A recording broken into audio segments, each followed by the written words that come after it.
안녕하세요, 보라쌤입니다. 다들 잘 지냈어요? Apa kabar nih semuanya, sehat?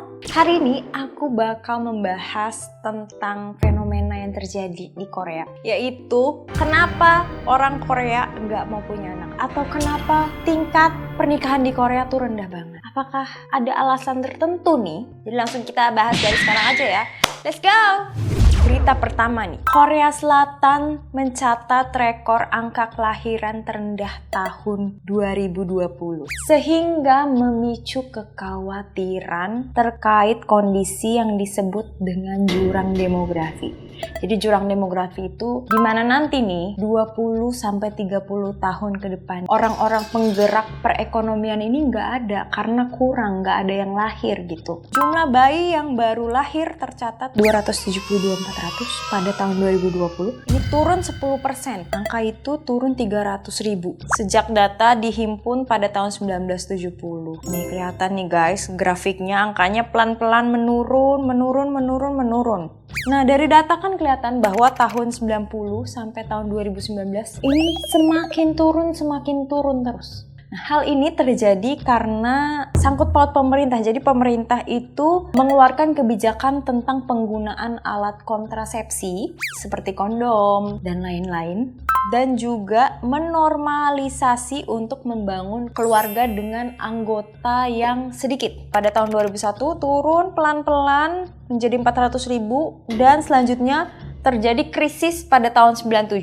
Ini mirip nih kayak kasusnya Indonesia kan pernah ngalamin krisis juga kan. Karena krisis tahun 97 ini dampaknya cukup banyak buat masyarakat di Korea dan termasuk menunda menikah serta menunda punya anak karena nggak punya duit. Next kita ke berita berikutnya. Angka kelahiran rendah. Pemerintah Korsel beri 23 juta untuk warga yang mau punya bayi. Karena nggak ada yang mau punya bayi, bahkan sampai kayak dikasih sayembara nih siapa yang mau punya bayi, dikasih 23 juta. Nah selain itu pemberian uang tunai ini masuk ke dalam program subsidi persalinan yang diluncurkan pemerintah beberapa tahun terakhir. Nah ini bahkan ya pemerintah udah ngasih uang nih, angka pernikahan dan angka yang mau punya anak tuh tetap turun. Muncullah pertanyaan ini, why? Kenapa? Nah ini nih berdasarkan beberapa sumber, ada beberapa alasan kenapa mereka tidak mau menikah dan tidak mau punya anak. Yang pertama ini, nah ada di video Asian Boss, Do Koreans Want to Get Married? Video ini hasil wawancaranya banyak orang yang nggak mau nikah dan nggak mau punya anak. Alasannya sih karena biaya hidup di Korea yang tinggi. Jadi mereka nggak mau menyusahkan diri untuk biayain anak bayi juga. Intinya mereka hidup sendiri itu udah susah nih, udah capek lah. Kayak terus mereka menikah double, makin susah. Apalagi nanti punya anak, makin susah lagi. Jadi karena alasan itu mereka nggak mau nikah. Tapi pertanyaannya, emang sesulit apa sih tinggal di Korea sampai mereka nggak mau nikah dan nggak mau punya anak? Kita lihat nih, ada biaya hidup satu orang atau single nih. Sebut saja seperti Dorasem tinggal di Korea. Itu biayanya berapa sih? Per bulannya bisa 14 juta rupiah. Jadi kan nih, satu orang 14 juta rupiah dan kurang lebih satu keluarga itu biayanya 51 juta rupiah per bulan. Belum termasuk biaya sewa tempat tinggal. Gila ya. Itu udah kayak cuman makan, terus transportasi gitu-gitu. Itu udah 51 juta. Jadi ya kayak jatuhnya gaji mereka tinggi, tapi gaya hidup mereka juga tinggi. UMR mereka tinggi ya karena pengeluaran yang dibutuhkan mereka juga tinggi banget. Kalau di sini kan UMR-nya rendah karena biaya hidupnya juga lumayan rendah. Jadi kita bisa beli makan murah. Dan di sana kayak makan tuh mahal. Nah, kalau di sana biaya sewa juga mahal banget. Bahkan paling murah ya, harga sewa satu rumah itu 300.000 won. 300.000 won itu sekitar 3 jutaan lebih. Selain biaya hidup yang mahal, yang membuat mereka nggak mau menikah dan punya anak. Ada juga nih, sesuai penelitian nih, menurut penelitian, 81,7% warga Korea setuju bahwa menjadi orang tua merupakan hal yang nggak bernilai. Hah? Nani? Emotional, damn it! 구독, 좋아요, 댓글, 알림 설정까지 부탁드립니다. 빨리! Bahkan di Korea juga ada dark jokes. Sampo. Sam itu 3, po itu dari kata pogi hata. 3 ini tuh apa aja, yaitu dating, marriage, and having children. pacaran, menikah, dan juga memiliki anak. Jadi tiga-tiganya itu udah pogihe orang-orang Korea.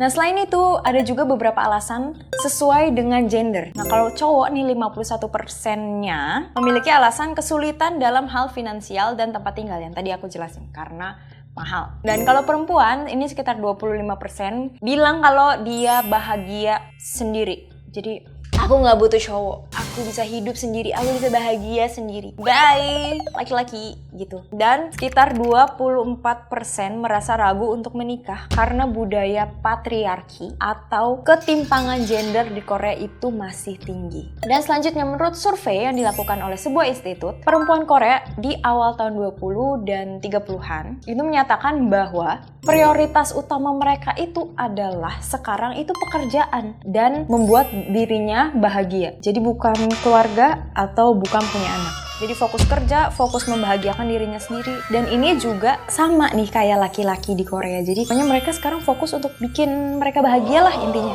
Nah selain itu juga mayoritas perempuan ini berpikir kayak tentang misalnya kalau nanti aku kerja, terus aku punya anak. Ini nih pembagian cuti perempuan yang udah nikah sama laki-laki yang udah menikah ini agak beda. Cuti hamil, cuti kerja gitu-gitu. Dan kayak aku pernah nonton di mana, di film apa atau di drama apa, perusahaan Korea itu cenderung kayak nggak mau menerima orang atau perempuan Korea yang udah menikah. Karena jatuhnya nanti bakal cuti lah, terus nanti bakal apa keperluan kayak tentang anak lah. Jadi kayak sering nggak masuk karena ngurusin anak. Jadi kayak perusahaan ini mikir kayak, kalau misalkan gue nge-hire perempuan yang udah nikah atau perempuan yang bakal nikah yang bakal punya anak, ini bakal ribet dan jatuhnya kayak mengurangi hari kerja dia dan ini bakal merugikan perusahaan. Jadi gak usah lah di-hire kayak gitu. Pokoknya susah lah jadi perempuan jatuhnya di dunia kerja kalau misalkan udah nikah atau udah punya anak. Menurut kalian gimana guys? Di satu sisi kayak perempuan jatuhnya bisa menemukan kebahagiaan mereka sendiri secara utuh sebagai satu orang. Di satu sisi lain kayak ini dampaknya bukan cuma ke pribadinya dia, tapi ini bakal berdampak sama keseluruhan satu negara. Yang aku bilang kalau misalkan nggak menikah, nggak punya anak, berarti nanti efeknya bakal ke 20-30 tahun lagi. Dimana pada tahun segitu nih, misalnya sebut aja tahun 2050 nanti, orang-orang Korea dengan usia 20-30 dimana mereka memegang ekonomi negara, yaitu mereka bekerja gitu kan, itu jumlahnya berkurang. Jadi pendapatan negara tuh bakal turun juga. Sedangkan orang-orang lansia ini makin banyak kan. Jadi kayak lansia ini bertumpu pada orang-orang muda ini, sedangkan orang-orang muda ini sedikit jumlahnya. Nah, jadi hal ini bakal berpengaruh nih, sangat mempengaruhi perekonomian negara. Menurut kalian nih, apakah si 23 juta ini sanggup untuk membuat orang-orang Korea mau menikah dan punya anak? Atau harus dinaikin lagi nih, nggak cukup nih 23 juta? Karena tadi kan kayak untuk membangun keluarga disebutkan kayak minimal tuh harus 50 juta gitu per bulannya pengeluaran. Dan menurut kalian apakah fenomena ini akan juga masuk ke Indonesia? Jumlah orang yang mau menikah dan punya anak akan berkurang juga di Indonesia? Menurut kalian gimana? Komen di bawah ya. Sekian dulu video kita hari ini. Jangan lupa untuk 구독, 좋아요, 댓글, 알림 설정까지 부탁드립니다. 다음에 봐요. 안녕!